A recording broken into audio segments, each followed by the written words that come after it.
Alors, dans le livre, je raconte en fait deux aventures qui sont destinées à avoir des images dans lesquelles on voit des détails.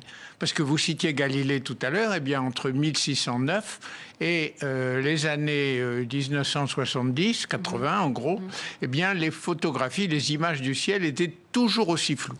On ne voyait pas les petits détails. Et quand on s'intéresse aux exoplanètes, par exemple, vous les évoquiez à l'instant, eh bien, on a envie de voir l'atmosphère, la surface. Donc, les exoplanètes, on va rappeler que ce sont les planètes qui tournent autour d'autres étoiles que notre Soleil. Notre Soleil a 8 planètes, et maintenant nous savons que dans notre galaxie, par exemple, nous voyons environ 100 milliards d'étoiles, eh bien, la plupart d'entre elles ont des planètes. La plupart d'entre elles ont des mondes.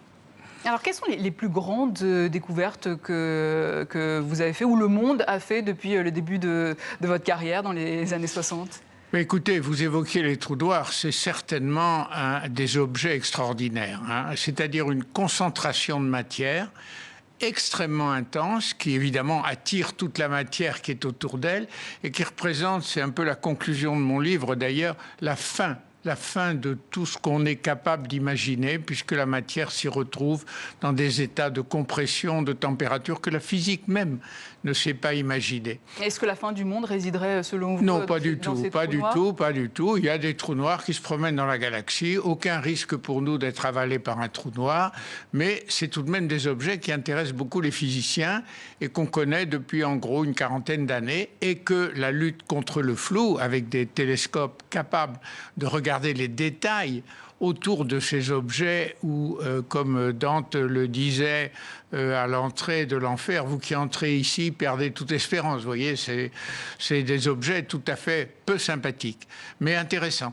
Et puis à l'autre extrémité, bien les exoplanètes, où là naissent autour des étoiles des terres, des plus grosses terres, des plus petites terres, et c'est vraiment, je crois, la plus belle découverte depuis maintenant 25 ans environ, que de savoir qu'il y a cette multitude d'objets qui nous font rêver et qui donnent aussi, je crois que vous allez voir des bandes dessinées, il y a le côté de la réalité, celle que les astrophysiciens découvrent, et puis il y a le côté du rêve et de l'imagination, et ça c'est... Et les deux vivent ensemble.